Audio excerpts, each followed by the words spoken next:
That melts in your mouth like mashed potatoes. Crazy, yo. That's just fire.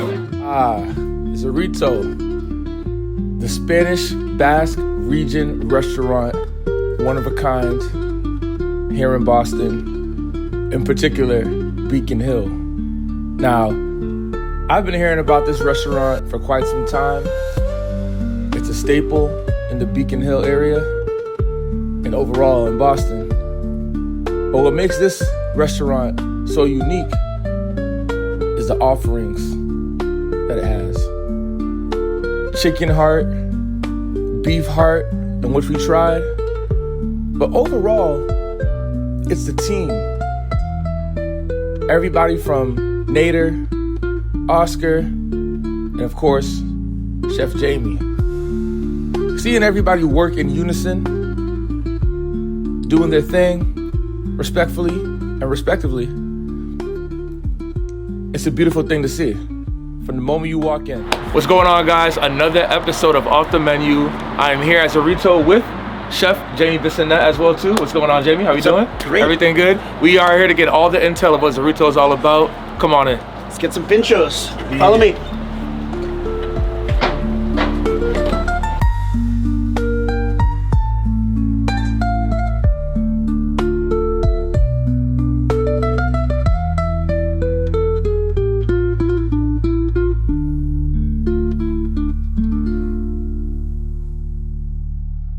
What's going on, guys? So right now we are here with Director of Wine, Nader Asgari-Tari. What's going on, man? How you doing? Perfect. Welcome. So would like to dive right in. Give me your story. What's going on? So I moved here from Houston, Texas about a decade ago, 11 years ago, and started working in Babak, one of the partners' Persian restaurants in Beacon Hill on 97 Mount Vernon Street, and fell in love with food and wine and restaurants, and I just got sucked in. Yeah. The world of wine just kind of, I caught the bug, and it was game over after that. Yeah. I want you to walk me through your, almost like a roadmap to ZURiTO. How did it all come together, coming in? So ZURiTO's the culmination of Chef Jamie and Babak and Andy's friendship turn partnership post, the realization of SOMAC, Sushi Temple Records and Temple Records. And it was the result of probably a multi-decade long kind of affinity of San Sebastian and that part of Spain that Chef had. Yes. And so we all kind of had the opportunity to travel to San Sebastian, before we opened, and that was such a formative experience for me. We were there for about 72 hours, and I think we probably went to, 30, 40 places, and just, it's such an infectious culture and, style of food, and really dynamic place. And just to capture that excitement was, what we wanted to do. And as it related to wine, it's such a important sort of mecca for fine wine and fine food, and people going there with the explicit purpose of experiencing, great wine and food. That's awesome. I want to ask you almost like an overarching question, but what do you think defines true hospitality in a beverage service? I think it can look in a variety of ways. I think for me, hospitality is meeting the guest where they are, and it's not like a one-size-fit-all approach. Yep. And so one of the portable skills that I love in restaurants is you're assuming you're listening to your guest, and so much of what we do is listening to what people want and kind of adapting our approach to fit what it is that specific instance requires. Yes. And so hospitality and beverage service, I think, is listening and not putting your implicit bias or whatever sort of agenda that you might want to see on a table, but really providing the guest what will satisfy whatever their itch is in that moment. And it's not really about money. It's not about promoting a specific banner. It's about what wine fits the profile of ultimately what they're asking for within the confines and parameters that they set. Wonderful. When you got the James Beard nomination call, where were you? 1, 2, what does outstanding professional and beverage service mean to you personally? So I was in an Uber. I just like got in the Uber on my way to work, and I kept on getting these like congratulatory texts, and I was confused because I still didn't know what it was for. We had just done like a social media push for a wine panel that I was going to be a part of, and I was like, I don't know that it was for that. Yeah. So I still didn't realize what it was, and then finally we got a PR email that, you know, said James Beard semifinalist, and I was just like in a different planet. It was super, super crazy, and super grateful and stunned and surprised and just like on cloud nine. What it means to me, I feel like, you know, I've had some time to reflect on it, and it's important because it was super and is super reassuring in that, you know, the work that I and my team have put into, you know, curating a personal and intentional program, Yes. and how it actually impacts guests has always been the chief goal, right? Yeah. Making people happy through beverage and, you know, through what the kitchen teams do at such a high level, being able to work in tandem with them to provide this really harmonious and holistic experience is what it's about, you know, and giving people the opportunity to go somewhere and experience something outside of, you know, the realm of everyday sort of normal dining. It's exciting to be able to do that, and while also, you know, making yourself happy doing it as well. 100%. It's got to be twofold, right? Yeah. You can't have it one way without the other. I think personally, in any line of work that you do in life, and it's got to be twofold. One last question I have for you. How do you build culture behind the bar and allow it to translate to folks sitting down and enjoying a meal, enjoying some wine? Can you? There's so many ways to do that. There's a few different ways that you can go about it. One of the most important ways that I think in our toolbox that we have for doing that is language. So, you know, when you read professional written, you know, explanations of wines on how they taste, and if you were to take that information, you could be, you know, really great at memorizing those things. Yeah. But if you just regurgitate information, in and of itself, it doesn't do much.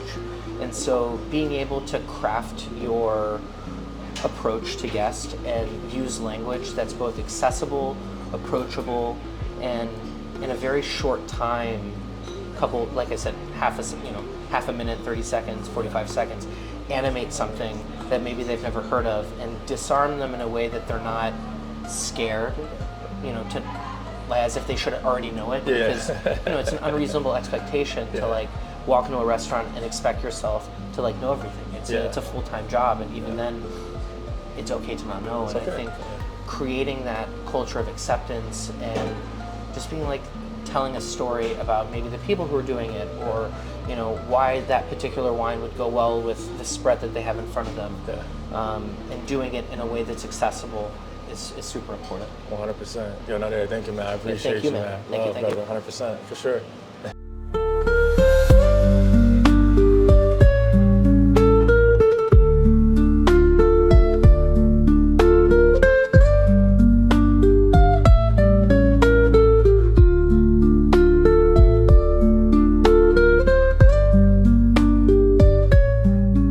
Here we've got this is a tomato honey that we make in-house. Tomato honey. Yeah, it's literally made from like tomato water, and then they distill it down.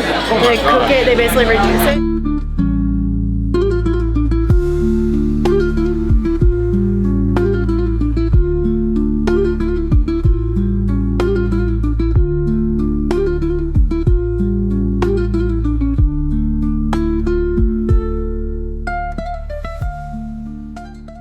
Jamie, thank you for sitting down with me. I appreciate it. Pleasure's all mine. We are here with Jamie Bissonnette, and so excited to sit down here in ZURiTO. Jamie, I want to start with the first important question. How did you get here to ZURiTO? What's your story from whatever you want to tell us from the beginning? time we until- got, bro? How much time you want to give us? How much time you want to give us? So, I mean, ZURiTO for me was many years in the making. I had owned and ran Spanish tapas restaurants for many years in Boston. Probably about 15 or 18 years ago, I ended up in San Sebastian. And I fell in love. Yeah. I was just like, man, I want to be here all the time, right? But it was too hard to like modify what I was doing at the time. So at the back of my mind, I've always been like, I want to have a Pincho bar in a neighborhood somewhere in Boston that's got good foot traffic that just feels European. And that was it, man. That was the beginning. Yes. And when the property became available and Babek and Andy and I were talking about what to do next, it was just like, let's go, let's do it. Wonderful. So that's the short answer. Yeah, that's 100% for sure. Now, speaking on that, if I'm a first-time trier ZURiTO, I'm coming in, first time, whether I'm in a neighborhood, I'm in Boston, what are the top 3 dishes I have to have coming in here? I mean, 3 is not enough because it's a Pincho bar. Everything's kind of small. Yeah. But I would say Top 5. Okay, 5. I appreciate 5. Yeah. So I'd say for top 5, I would say you would definitely want to get the Gilda. Like that is the classic Pincho. And then maybe like the tuna toast, which is the atún Pincho, tuna salad with celery marmalada on bread. I think definitely some jamon, whether it's probably the cinco jotas. Jamon iberico would be a great one. The setas, the mushrooms with egg yolk, the tripe, and pan con tomate, classic. Yes, indeed. Now, is there a dish that's not currently on the menu that if there was 0 cost, whatever you could do, you put it on the menu, would you put it on the menu? Oh, definitely. And what Great would that question. be? Yeah. Great question. Man, if I could put any dish on the menu, didn't have to worry about cost, and didn't have to worry about whether or not people were going to order it, would be cocochas, which we do have. We run them from time to time. What is that? Cococha? It's this part of like the chin, they call it the throat of the hake. And you cook it in olive oil gently, and it like kicks out its gelatin and collagen, and then emulsifies with the olive oil, and you end up with pil sauce. Whenever we run it, it sells really well, but we can't make money on it because the cocochas are so expensive to come out that if we put it on too expensive, people won't buy it. So we sell it pretty much, when it's on the menu, it's at cost, so you should get it. Yeah, for sure. Now, how do you want folks to feel when they sit down here, whether they're coming on their first date, coming with family, friends, catching up? How do you want people to feel when they eat food here and drink wine and enjoy themselves? When they first sit down, I want people to feel welcome. I want them to feel hospitable. And then as they're drinking and eating, I just want them to feel well taken care of, and I just want them to have fun. Like the food is why you're here, right? You go out to eat, but it shouldn't be the only focus. You're also there to be with your guests. So we want the food, the wine, the service to be complementary to whatever night you're having. 100%, definitely. Another question I have for you. Full restaurant, it's buzzing, everything's going, and you look around and you see somebody's not quite enjoying their meal. Things happen in life, right? That everybody enjoys everything all the time. What's your first take to do? Do you go to their table? Do you have somebody ask like what's going on? How do you rectify something like that, right? So that's a great question because I deal with that every night in all the restaurants. Like when I'm there, if I'm not in the kitchen on the line, I usually run food and I'm walking around talking to guests. So it depends on what my role is for the night. If I'm talking to a lot of tables, especially if I've been at that table, I'll approach it myself and be like, how are you? I see that it doesn't seem like you're enjoying X, Y, or Z. And see if I can make it better. If it's not like appropriate for me to go to the table, then I might go to a manager or I might go to the server. I do it more often than not. I'll like walk over to a server and I'll be like, yo, I don't think table 21 likes whatever it is they're eating. They're looking around, and then the server goes over and like 9 times out of the 10 is like, nope, they're just getting full. But when they do say, they don't like it, I'll walk right over to the table and be like, hey, I understand that you don't like the chicharrones or you don't like this jamon iberico or whatever it is. Let me take it away. I'll take it off the bill. Is there anything else I can get you? Any kind of issue like that, to me, is a door opening possibility. Like it's an opportunity for us to connect with somebody. To connect. My water is not cold enough. Let's get them ice. Let's talk to them about our ice. Let's talk to them about the cool ice programs that we have at the restaurants. Let's find a way to make them feel like we do care and go above and beyond. Absolutely, 100%. Going to the past, bringing it back. What are some lessons you've learned? I'm sure there's tons of lessons, right? Some things that have worked really well, not worked really well, that you've applied here. Well, you can do something in a restaurant across town that works for 40 years. And then you get to a new neighborhood, new guests, new environment, new stove, new dining room, new bar, and it doesn't work. I think one of the biggest lessons I've learned is don't try to do all the things that you want to do right off the bat. Start off small, get those things right, and then go on. But curate what those things are, man. Like, if you go in and you want to have only weird esoteric wines, and you're in a new neighborhood, people might feel weird about that, and you might not get them back. If you only put on weird, like, food things that only chefs are gonna like, your guests might not dig it. But if you put on the things that people are gonna like, you build their trust, then you can start putting on something a little bit more funky. So start small and then grow. I love that.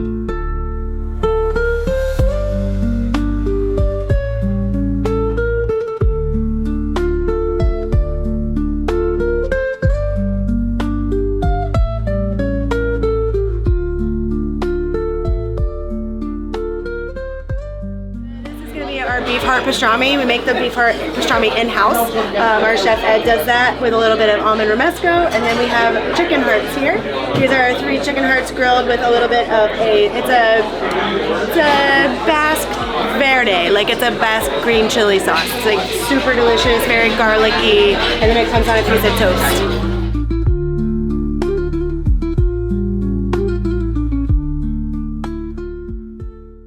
All right, guys, what's going on? I'm here with Oscar Simoza. What's going on, Oscar? How we doing? Good to see you, buddy. Everything good. So just like I did with Jamie, just like I did with Nader as well too.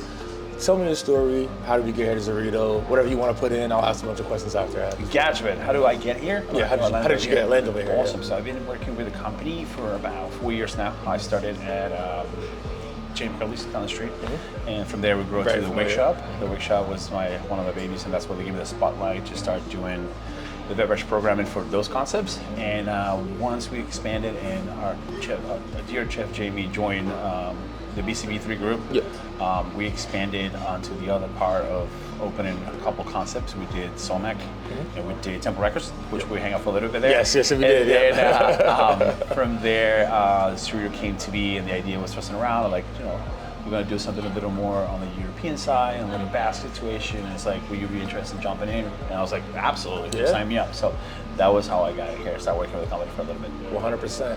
I also asked Nader this question. I'm going to ask you too. What separates a good beverage program from like an awesome one, like an amazing one? Spirits, wine, everything. Like, You're going to get me in trouble. I'm just kidding. No, the difference between them two, right? So I always say that good beverage program is a good cocktail. Like, they have a good cocktail program, and they're always going to make something super special. But a great cocktail program is going to have intention behind it, right? It's like more of a question. It's like, why is this on the menu? Why are you using this? And why is this? Not to be like, you know, too emphasized on how you sustainability is working on this cocktails and setup or the beverage program. I think it's more of the intention of why you're using this certain things. Also consistency, right? You don't want your Tuesday taste different than your Saturday. It's initially how we plan it, right? We want that to be, just because you're in the weeds or it's a little busier, we need to be consistent. So that is what the difference between a good and a great 100%. And to piggyback on that, how do you mentor your team to deliver a great product, right? To deliver a great service every day? The North Star for us has always been to train our team or be with our team into a little phrase.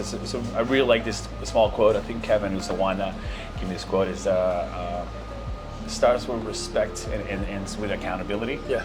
Right? Respect every position within the house and how you can inform your team your needs and how everybody is just, you're the barback, you're the server, everybody's in the same position. So making sure that during rushes and so people don't feel alone. And then when they leave the bar program in here, they have questions.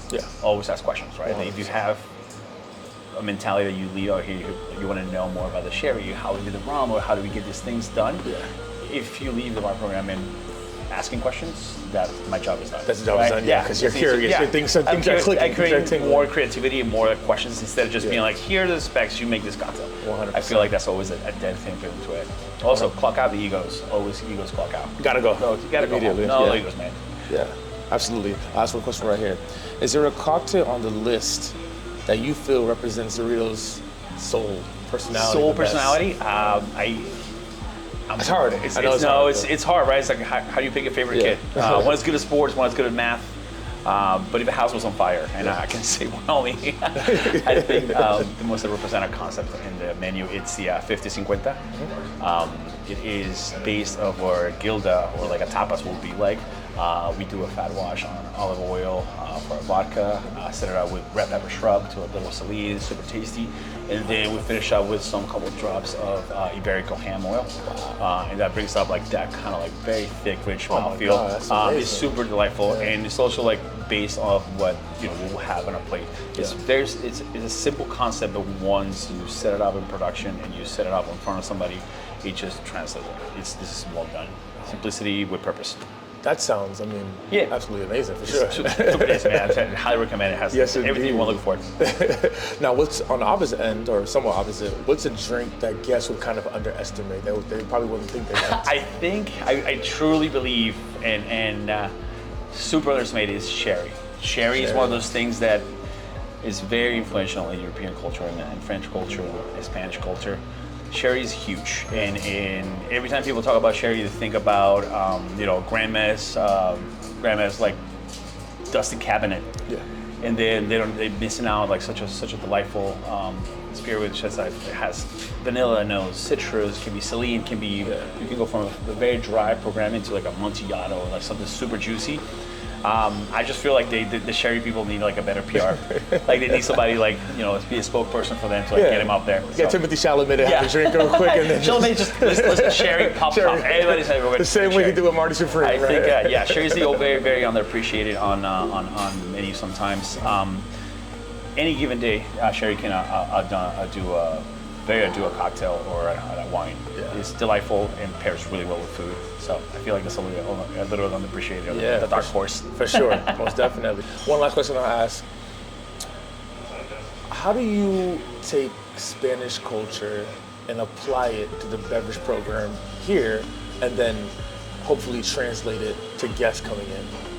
So I think that's like the big part of like the programming that we do is that we don't want to scream Spain, we want to whisper it with confidence and be like Spanish culture and say what it is. So we don't want to go over the top and just like trying to go. I feel like the mentality usually goes to Spanish culture, it's gonna be sangrias and gin and tonics, right? And that already puts in a mindset that's wrong. There's so much to the culture that brings in like vermouths and sherry and any amaris, that kind of all those things all compound a big aspect. So trying to bring those ingredients without hitting, of course, the cliches that sometimes can be involve some menu creations. We're trying to stay away from more about making it simplicity with a purpose. It's a simple thing that we can present when executed well. It speaks for itself. Yes, indeed, 100%. Yo, Oscar, man, I appreciate you, man. Thank you so much, man. 100%. Of course, man. Love. Yes, indeed. All right, it's the chicken heart. I only had chicken heart one time, and that was in Bogota, Colombia. Shout out my guys over there. Let's see what it's hitting for.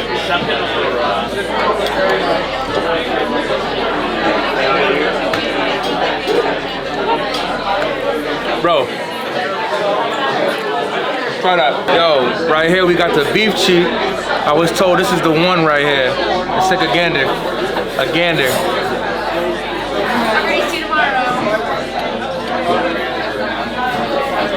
Yo. Stupid. This is ridiculous. This is out of control. This is stupid, yo. This is stupid. That's crazy. That melts in your mouth like mashed potatoes. Crazy, yo. That is fire. That is fire.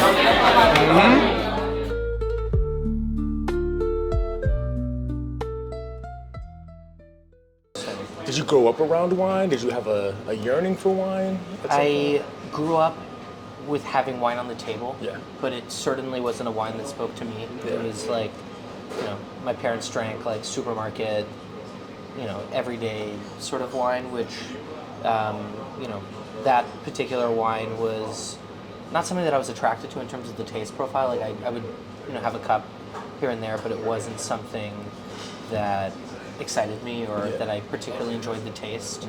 It wasn't until I started working there and I looked at the wine list and started reading and trying to figure out what these names were and what it referred to, and it felt like reading a sort of like fantasy novel, right, with names in 7 different languages, and it definitely caught that excitement, and figuring out what was in the bottle and being able to present things to guests in a way that wasn't disingenuous and was rooted in fact and experience that was super important to me early on, and that's kind of what propelled my early education, was just trying to figure out what was going on and what was under the hood, so to speak. Yeah, for sure.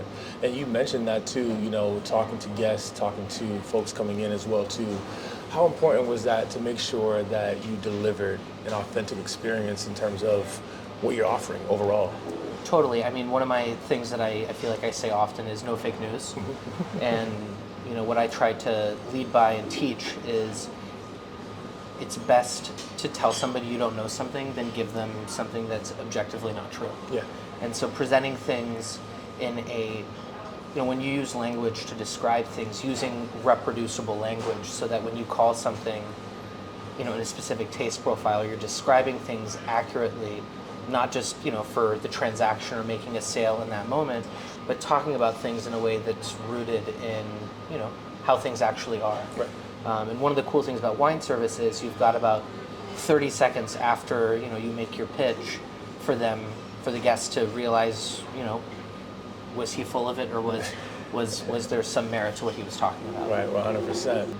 And so how do you, no pun intended, but bottle it up and present it in a way that speaks to guests and neighbors of Boston, but also particularly in Beacon Hill? Like, it's a crazy question to ask, right? But no, I think that's a great question. And like, one of the cool things about the zeitgeist or the moment that we're in is, when we were opening, even pre-opening and in the first few months of opening, every night you would have guests that were like, I was just in San Sebastian, or I'm planning my trip, or we were there, and so there was a lot of, guests that sort of came out of the woodwork where you saw there was this moment, this spotlight, so to speak, on, specifically Basque food and just like traveling in that area and part of the world. Yeah. And as it relates to the packaging, I think Beacon Hill has always been amenable to those types of concepts, like assuming they're executed well, and it worked for the neighborhood. And if you kind of walk on the street, walking on Charles Street, there's a sort of old world charm to the street, and I think that aesthetic worked really well with the essence of the concept. Yeah, I feel like I could see it. I mean, my first time coming in here, I've heard a lot about ZURiTO as well too, and I think exactly what you said speaks volumes. I think it mirrored it in a way where it was a no-brainer, from what I've gotten in terms of feedback from guests and people I know and people who love food as well. If I'm a first-time, customer guest coming into ZURiTO and they love wine, what's the one wine you are suggesting to somebody?